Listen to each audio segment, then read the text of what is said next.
Merci beaucoup, Guillaume. Bonjour et bienvenue à toutes et à tous. Je crois que le micro va marcher dans quelques instants.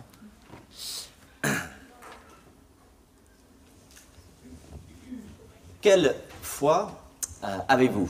Quelle est la nature de votre relation à Dieu? Quelle est la réalité que vous vivez par rapport à une croyance ou pas en Dieu? Quelle différence est-ce que ça fait dans votre vie quotidienne de croire en un Dieu vivant? Peut-être certains ici se disent, en fait, je ne suis pas sûr de croire, ou même je suis sûr de ne pas croire, ou je ne suis pas sûr où j'en suis exactement. Je veux dire explicitement, vous êtes vraiment les bienvenus. C'est un plaisir pour nous de partager ces moments le dimanche matin avec une variété de personnes, des gens qui ne partagent pas forcément nos convictions. J'aimerais dire que peut-être si vous êtes là pour voir ce que font et ce que vivent ceux qui croient, sachez que nous croyons que ce n'est pas nous qui sommes importants, mais Dieu.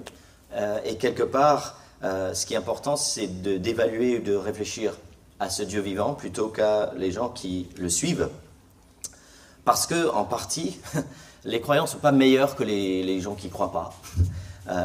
L'évangile de Jésus, c'est le meilleur message au monde, mais ceux qui suivent Jésus sont des gens ordinaires, et on dirait des pécheurs pardonnés, des gens qui font le mal, qui ont fait le mal, qui continuent parfois à faire le mal, et ils sont pardonnés, mais ils ne sont pas forcément meilleurs. Nous avons reçu un cadeau gratuit, et un cadeau divin, un cadeau librement donné par Dieu, mais ce n'est pas une récompense accordée au mérite. Donc on n'est pas dans cette situation parce qu'on se croit meilleur que d'autres. Voilà. Quelle foi nous anime? Quelle est votre confiance en Dieu? Peut-être une foi qui fait que vous allez à l'église. Peut-être vous êtes là parce que vous dites, je crois en Dieu, donc je vais à l'église. Peut-être une foi qui fait partie de votre identité. Moi, je m'identifie chrétien, croyant en Dieu, etc. Mais parfois, il me semble qu'on peut avoir une foi qui nous mène à l'église, une foi dans laquelle on s'identifie, mais en fait, qui a peu d'impact au-delà. Au-delà d'aller à l'église le dimanche matin, peut-être certains choix, je dirais, d'ordre éthique. Moi, je pense que pendant des années, ma foi chrétienne ressemblait à ça. C'était quelque chose, j'avais une conviction, j'allais à l'église, mais en même temps, dans la vie de tous les jours, dans la réalité de mes choix et de ce que je vivais dans mon cœur, la foi était assez marginale. Et au final, c'était un peu un hobby pour le dimanche, comme certains sont passionnés par un roman policier ou des romans policiers ou un sport, eh bien voilà, j'allais à l'église. Une foi qui s'exprime le dimanche matin, mais qui n'est pas intégrée à la vie de tous les jours, c'est pas la foi selon Anne, par exemple. Ce chant que nous venons d'entendre, cette prière ou ce poème de la part d'Anne au début de 1 Samuel, et j'invite à garder cette page 191 et 192 ouvertes proche de vous, ça nous montre une foi qui s'applique à la vie, une foi réelle et pas juste un hobby d'un certain jour. La foi d'Anne avait un impact sur ses ambitions et ses joies, sur ses tristesses, sur ses amours, sur ses motivations, sur ses sécurités, ses insécurités, ses craintes, ses passions, sa confiance. Une foi qui se vivait au jour le jour. Au XVIe siècle, Jean Calvin était le grand théologien de la Réforme et il a été marié pendant des années. Ils ont eu des enfants qui sont tous décédés en bas âge et un jour, son épouse Idelette est décédée. Il était bouleversé, attristé par ça. Il l'a exprimé dans des lettres qu'il a écrites à des amis dont on les a encore aujourd'hui. Il a écrit par exemple à son ami Pierre Viret, et je cite, « J'ai été privé de la meilleure compagne de ma vie, de celle qui, s'il en avait été ainsi ordonné, aurait non seulement partagé mon indigence, ma pauvreté, mais même ma mort. » Fin de citation. À son ami Guillaume Farel, il a écrit ceci, « Que le Seigneur Jésus me soutienne sous cette affliction si lourde, cette affliction qui m'aurait certainement vaincu, s'il n'avait pas, lui qui relève les abattus, fortifie les faibles et renouvelle les épuisés, étendu sa main du ciel vers moi. » Dans sa tristesse, Jean Calvin a connu la consolation de Christ. Sa foi était en quelque sorte une porte ouverte pour l'action de Dieu dans sa vie, dans les réalités de ce qu'il vivait, tristesse et joie. Dans ce livre d'un Samuel, le grand projet, c'est l'Éternel qui vient sauver son peuple par le biais d'un roi selon son cœur. C'est cette définition biblique d'un roi qui veut faire ce que Dieu veut, un roi selon le cœur de Dieu. Et ce roi est installé, il sera installé par un prophète selon le cœur de Dieu. Ça, c'est un peu le grand résumé. Il y a ces 2 dernières semaines, dans le chapitre 1 et 2, nous avons vu l'histoire d'Anne. Elle est l'épouse d'Elkana. Elle n'avait pas d'enfant. Et elle était très triste. L'autre épouse d'Elkana, une certaine Pénina, lui faisait de la peine en se moquant d'elle. Et un jour, Anne, du trop plein d'amertume, de la tristesse dont elle était remplie, elle s'est levée. On a vu il y a 2 semaines, c'était un moment clé. Elle s'est levée pour prier. Dieu a répondu à cette prière. Il s'est engagé à faire du bien à cette femme. Il a fait une œuvre de salut qu'on peut, dans un sens, voir comme une sorte de micro-salut. C'est le petit salut, mais ce petit micro-salut, c'est une image, c'est une illustration du grand salut, du grand moment par lequel, du grand projet par lequel Dieu vient secourir son peuple, et même son peuple parmi les nations, pas juste son peuple en Israël. Alors ceux qui sont vieux comme moi se rappellent d'un film qui s'appelle « Il faut sauver le soldat Ryan ». C'est il y a 20 ans, je pense, un truc, je n'ai pas regardé la date, mais ça remonte un peu. Alors je ne veux pas trop gâcher l'histoire, hein, au cas où vous ne l'aurez pas vu, mais c'est quand même une belle histoire d'un soldat qu'il faut sauver, bon, parce que ses frères ont été tués, et il y a les généraux qui disent « celui-là, on le sort de la guerre ». Et donc il y a d'autres soldats qui doivent aller le chercher et le sauver.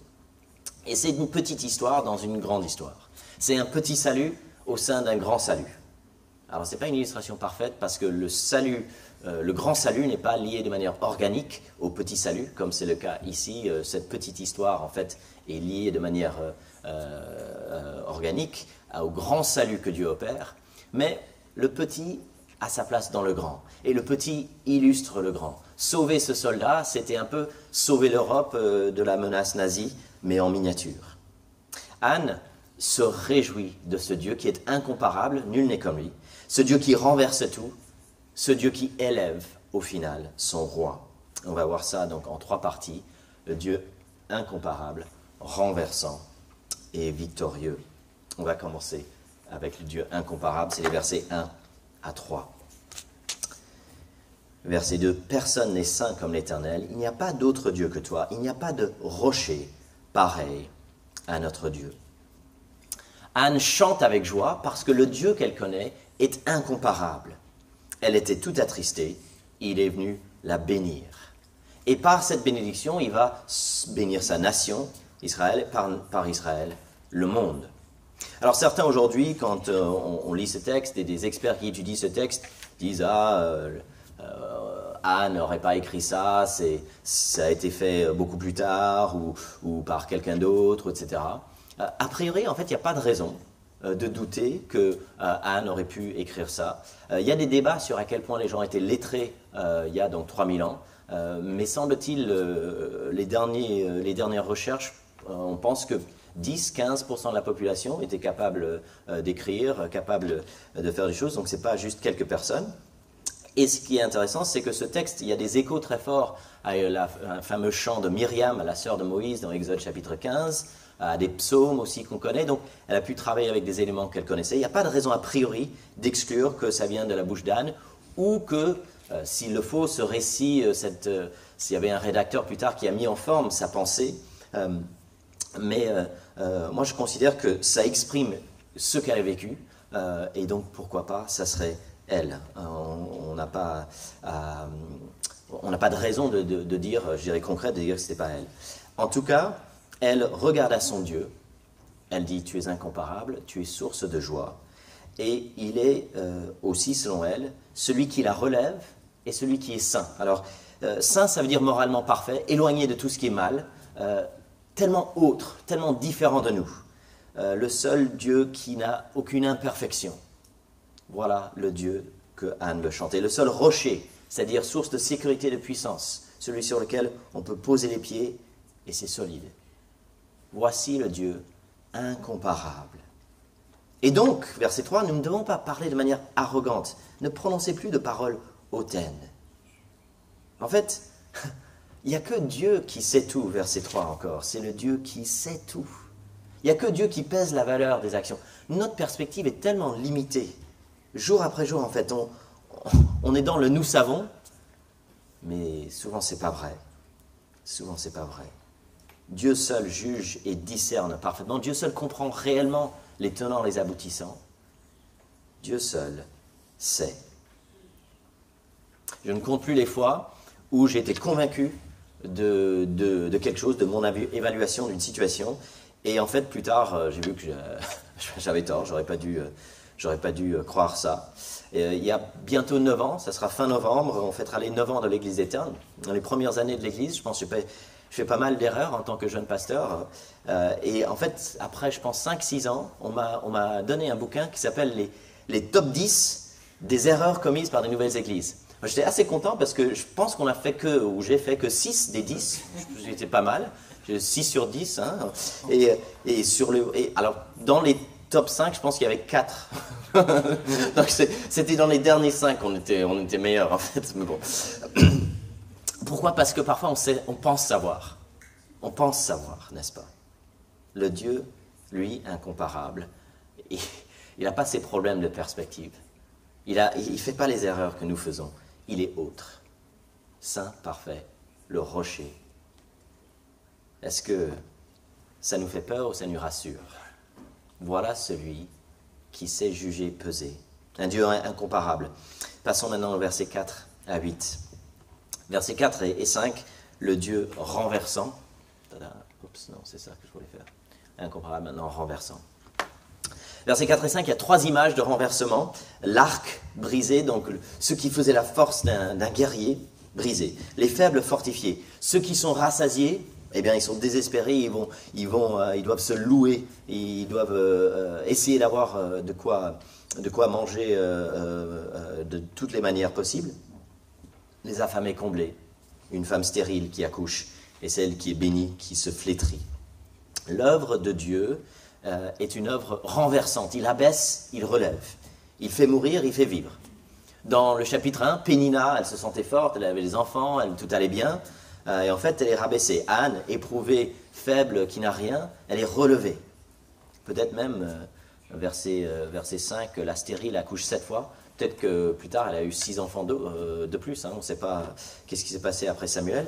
Mais la puissance et la faiblesse ne sont pas ce que l'on croit. On se trompe en fait sur ce qui est puissant, sur ce qui est faible. Au chapitre 17 d'un Samuel, il y a une de ces grandes histoires de la Bible, une démonstration de cette puissance renversante de ce Dieu vivant. Si on avait été là un jour avec l'armée des Philistins, avec ce géant qui faisait 3 mètres de haut, je ne sais pas, 2,50 mètres de haut, et un petit garçon, un jeune garçon avec quelques pierres dans sa poche, on aurait dit, il n'y a pas photo. Et voilà le plus fort. Mais la force n'est pas où on pense que c'est. La puissance humaine et la faiblesse humaine changent d'apparence radicalement, en fait. Notre perspective sur ces choses doivent changer d'apparence lorsque on croit en ce Dieu vivant, le Dieu d'Anne. John Woodhouse, un bibliste australien, a écrit ceci. La satisfaction des besoins humains ne dépend pas des ressources humaines. La sécurité humaine ne se mesure pas par la prospérité humaine. Fin de citation. Quelle attitude avons-nous face à la puissance humaine, face aux richesses humaines? Est-ce qu'on pense que la richesse, c'est la sécurité? Et est-ce qu'on a peur de la faiblesse physique et la pauvreté matérielle? Est-ce qu'on pense que ce qui compte, c'est de pouvoir contrôler sa vie, maîtriser, tant que soit possible, notre santé, donc le moment de la mort? Je pense que ça nous arrive de vivre avec cette idée, cette illusion un peu de contrôle, de maîtrise, d'autonomie, alors que notre réalité, c'est une réalité de dépendance. Notre réalité, c'est une réalité de dépendance. Anne applique sa confiance à sa réalité, à son cœur, à ses sécurités et ses insécurités, aux profondeurs des idoles même de son cœur. une foi qui change sa perspective. Quel regard est-ce qu'on porte sur le pouvoir et la richesse? J'étais frappé cette semaine par le brouhaha autour des impôts d'Apple en Irlande. Je ne sais pas si vous avez suivi ce dossier. Plusieurs gouvernements irlandais, depuis 10-15 ans, je ne sais plus exactement, ils ont accordé des exceptions aux impôts. Globalement, Apple a payé très peu d'impôts pendant des années.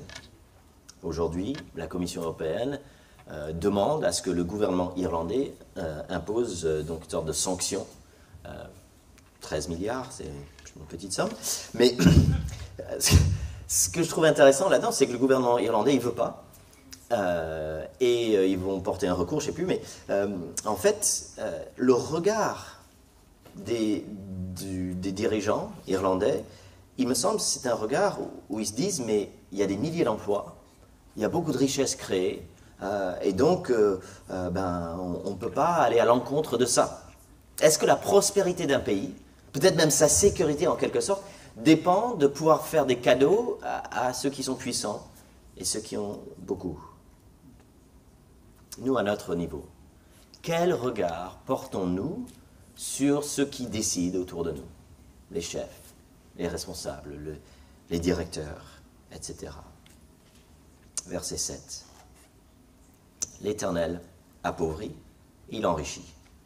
Il abaisse et il élève. De la poussière, il retire le pauvre. Du fumier, il retire le faible. Il relève le faible pour les faire asseoir avec les grands. Et il leur donne en possession un trône de gloire. Pourquoi? De quel droit? Avec quelle puissance fait-il cela? Verset 8, la fin du verset. Oui, c'est à l'Éternel qu'appartiennent les fondements de la terre. C'est sur eux qu'il a établi le monde. C'est lui le Créateur. Et donc, verset 9 se termine. L'homme ne triomphera pas par la force. L'homme ne triomphera pas par la force. Anne et son poème, sa prière, c'est un peu l'anti-Nietzsche. Hein. Ce n'est pas la volonté de pouvoir qui gagnera au final. Elle se sentait sur le point de tomber, chuter. Elle était vraiment juste abattue par sa situation. Peut-être qu'elle avait même peur, dans un sens, de chuter loin de Dieu et abandonner sa confiance dans le Dieu vivant, vu ce qu'elle portait comme épreuve lourde. Mais Dieu l'a relevée. Dans ce texte, je ne sais pas si ça vous a frappé, que Anne, elle pousse très loin cette logique de la foi dans ce Dieu de qui tout dépend. Verset 6, l'Éternel fait mourir et il fait vivre. Il fait descendre au séjour des morts et il en fait remonter. Dieu maîtrise même la vie et la mort. Ce n'est pas que ce texte qu'il dit dans la Bible.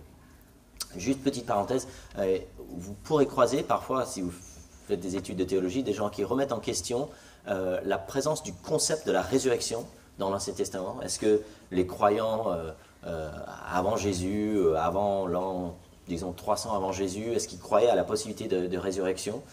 Ce texte fait partie des textes qui, me semble-t-il, nous affirment qu'en effet, Anne croyait que Dieu pouvait faire relever d'entre les morts, remonter ceux qui étaient déjà décédés.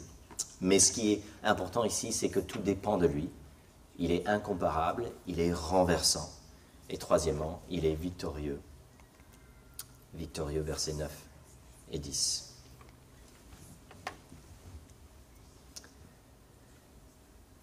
L'homme ne triomphera pas par la force. Verset 10. Les ennemis de l'Éternel trembleront. Du haut du ciel, il fera gronder son tonnerre contre eux. L'Éternel jugera les extrémités de la terre. Il donnera la puissance à son roi. Il relèvera la force de celui qu'il a désigné par onction. Le pouvoir humain, la puissance des hommes n'aura pas le dernier mot. C'est pas à nous de décider. C'est le Dieu vivant qui sera victorieux, qui jugera, qui étendra son règne jusqu'aux extrémités de la terre, qui régnera même sur ses adversaires, sur ceux qui le rejettent dans un sens, contre ses ennemis. Il régnera même dans les situations qu'on imagine, disons, difficilement, dans lesquelles il soit présent. et il régnera au final à travers un roi. Il donnera la puissance à son roi, il relèvera la force de celui qu'il a désigné par onction. Alors est-ce que Anne pensait que son fils Samuel deviendrait ce roi? Probablement pas. Est-ce qu'elle avait l'idée qu'il pourrait avoir un rôle dans la nomination de roi? Qui sait? Mais est-ce qu'elle espérait un bon roi pour sa nation? Sans doute, au minimum. Cette perspective-là du verset 10 sur le roi nous montre quand même qu'il y a cette perspective plus large. Anne ne s'arrête pas à son enfant, elle va plus loin pour parler du peuple et du besoin d'un roi puissant. Un des privilèges d'habiter Paris, je trouve, c'est l'architecture, les bâtiments. Hier, j'étais dans le bus, je suis passé devant les Invalides, je trouve que c'est vraiment très très beau. Et ce que j'aime dans l'architecture aussi, c'est parfois on a l'occasion de voir des maquettes faites par des architectes pour des grands projets. J'en ai vu il y a quelques années pour les immeubles à Clichy-Batignolles, à la ZAC Clichy-Batignolles. Ils ont peut-être encore une maquette. Et une maquette, c'est super parce que ça permet de voir ce à quoi ça va ressembler. C'est réel, ça existe, on peut le toucher. Et en même temps, entre une maquette qui mesure 40 cm, je sais pas, et un immeuble de 15 étages, il y a une différence assez conséquente. Voilà. Le secours de Dieu envers Anne, réel, mais micro, petit, par rapport au secours que Dieu va porter à sa nation, à son peuple et au monde. Et dans ce texte, on voit qu'il y aura un roi qui sera fortifié, et plus tard on va voir que ce sera un roi selon le cœur de Dieu, que Dieu va relever. Mais dans cette histoire, je trouve qu'on voit les chemins un peu détournés que Dieu utilise. C'est-à-dire, comment Dieu fait-il pour, de manière renversante, être au final victorieux? Eh bien, en partie, c'est par Pénina. C'est un peu cette ironie divine qu'il y a cette dame qui est méchante, et au final, les moqueries et les piques de Pénina poussent Anne à agir, à prier de manière désespérée. Est-ce qu'elle aurait prié cette prière un peu désespérée, Seigneur, si tu me donnes un enfant, je vais te le confier pour toute sa vie. Est-ce qu'elle aurait fait ça si elle ne se sentait pas ce trop plein de douleur dans son cœur? Est-ce qu'elle aurait prié comme ça, si elle ne se sentait pas écrasée en quelque sorte? Peut-être pas. Peut-être, on peut dire que dans un sens, par cette douleur, l'Éternel la pousse à dire cette prière. Et cette prière devient, humainement parlant, le moyen par lequel Dieu accomplit un salut. Il fait venir un prophète selon le cœur de l'Éternel, le cœur de Yahvé, le Dieu vivant. L'épreuve amère d'Anne devient, c'est l'ironie divine, le moyen de salut pour la nation. Sans Pénina, est-ce que cela aurait eu lieu? Bien sûr, Dieu, il accomplit son salut comme il veut, quand il veut, mais le Dieu de la Bible, il a plaisir à remporter ces victoires surprenantes, ces victoires renversantes. Un professeur d'Ancien Testament, expert hébraïste, un certain Dale Davis, dit ceci. Dieu prend les sourires narquois, le venin de Pénina, et il l'utilise pour remplir un berceau d'un serviteur de son royaume. Voici le Dieu renversant, le Dieu victorieux qui, au final, exprime son projet. Il accomplit son projet, et notamment par un roi futur, éternel. Un roi à qui il va donner toute puissance, qui va relever même d'entre les morts. Un Dieu incomparable, renversant et victorieux. Revenons à Jean Calvin, 1536. Il était à Paris, il était impliqué dans un speech, le discours annuel du recteur de la Sorbonne.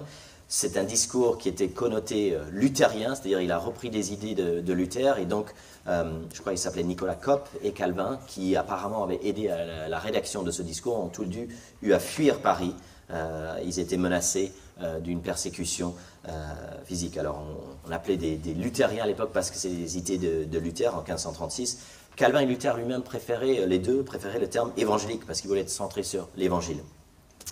Le projet de Calvin, en 1536, en quittant Paris, c'était d'aller à Strasbourg. Strasbourg était une ville libre, donc une ville dans laquelle on pouvait affirmer des idées qui étaient considérées comme dangereuses. Il envisageait donc de faire des travaux académiques. Il avait l'équivalent de doctorat et c'était un académique un peu de profession. Donc il envisageait une vie tranquille à Strasbourg où il pourrait écrire des bouquins et servir le projet de l'Évangile par ses écrits.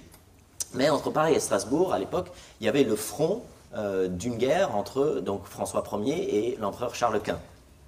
Donc pas possible de passer direct Paris-Strasbourg. Il fallait passer par le sud. Je ne sais plus si c'est exactement Lyon, ou en tout cas, il est passé par là. Et son but, un jour, alors est-ce qu'il était à pied ou à cheval, je ne sais pas, mais son but c'était Lausanne. Il y a eu un souci, il n'est pas arrivé à Lausanne avant la tombée du jour, donc il s'est arrêté à Genève. Et là, un gars qu'il avait connu par le passé, un certain Guillaume Farel, a discuté avec lui, et même avec des menaces assez... il le menaçait de malédiction s'il ne restait pas à Genève pour servir Dieu à Genève. Et donc, bon, Calvin a accepté ça. Et aujourd'hui, dans le monde entier, Genève, c'est la ville de Calvin. L'impact qu'il a eu en Genève, la Suisse, et de Genève en France a été assez importante. Est-ce que Genève devrait remercier François Ier et Charles Quint de leur guerre? Voilà, une bénédiction involontaire de la part de ces grands rois? Eh bien non. Genève doit remercier le Dieu incomparable et renversant, le Dieu victorieux pour cela. Aujourd'hui, nous ne bénissons pas Pilate pour la mort de Jésus. Nous nous réjouissons de ce Dieu incomparable, renversant et victorieux. Il a été incomparable, renversant et victorieux dans la vie d'Anne. Il le sera à travers le prophète Samuel et le roi David au sein de son peuple. Mais il a parfait ces choses. Il a accompli ses idées dans la victoire renversante de son Fils Jésus. Et c'est à la lumière aujourd'hui de cette victoire glorieuse, celle du Fils du Roi éternel, que nous lisons l'action de Dieu envers Anne, que nous interprétons ce que Dieu a fait pour bénir Anne, et nous voyons cette maquette, cette petite version d'une grande réalité. Et c'est à la lumière de cette grande réalité que nous voulons vivre jour après jour. C'est ce grand projet de ce Dieu incomparable, renversant et victorieux, accompli en Jésus-Christ, que nous voulons intégrer à la réalité de ce que nous vivons au quotidien.